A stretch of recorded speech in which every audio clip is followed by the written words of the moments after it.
ஜெபம் பண்ணி முடிச்சிட்டோம். அதுக்கு பிறகு என்ன நடக்கும் அப்படின்னு சொன்னால் அதை எதிர்பார்த்து நம்ம சோதரிக்கணும். அது பிறகு என்ன நடக்குங்கிறத ஆண்டவர் காட்டுவார். அல்லேலூயா. ஆதியாகமம் 32வது அதிகாரம். ஆதியாகமம்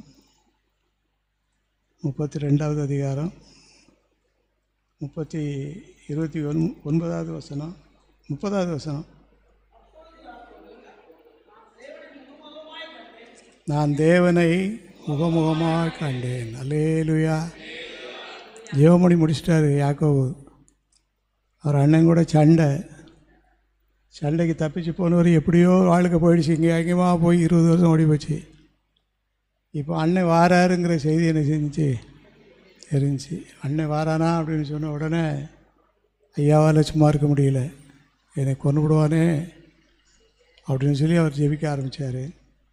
அங்கேருந்து ஒரு செய்தி வருது, அண்ணனை சந்தித்தோம், அவர் ஒத்தக்கட்டையாக வரல, 400 பேரோட வரேண்ணா தீர்ந்தேன்.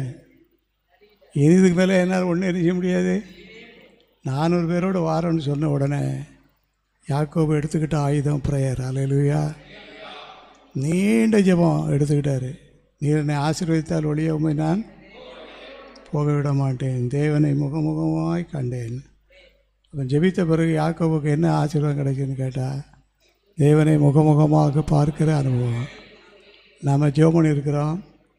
இதுவரைக்கும் யாரை பார்த்தோமோ பிசாசுடைய கிரியைகளை கூட நம்ம பார்த்துருக்கலாம். இனி ஆண்டவர் நமக்கு யாரை பார்க்க போகிறோம்? விசுவாசிக்கிறோமா? நம்ம ஜெபம் பண்ணியிருக்கிறோம். யாக்கோபும் ஜெபம் பண்ணார், தேவனை முகமுகமாய் கண்டேன்னு சொல்லி அதுக்கு ஒரு பேரெலாம் வச்சுட்டாரு.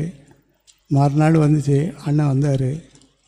அண்ணனும் தம்பி என்ன செய்கிறாங்க, இருவரும் அழுதார்கள். அப்பா மரண நாள் கொஞ்ச நாளைக்கு பின்னால் வந்து ஈசாக்குடைய மரண நாள் 2 பேரும் சேர்ந்து நல்லடக்கம் செய்தாங்க. அல்லேலூயா. நல்லடக்கம் செய்யனாலும் ஜெபம் பண்ண வேண்டியதாண்டு, இல்லைனா பொல்லாத அடக்கம் ஆகிக்கிற கூடாது.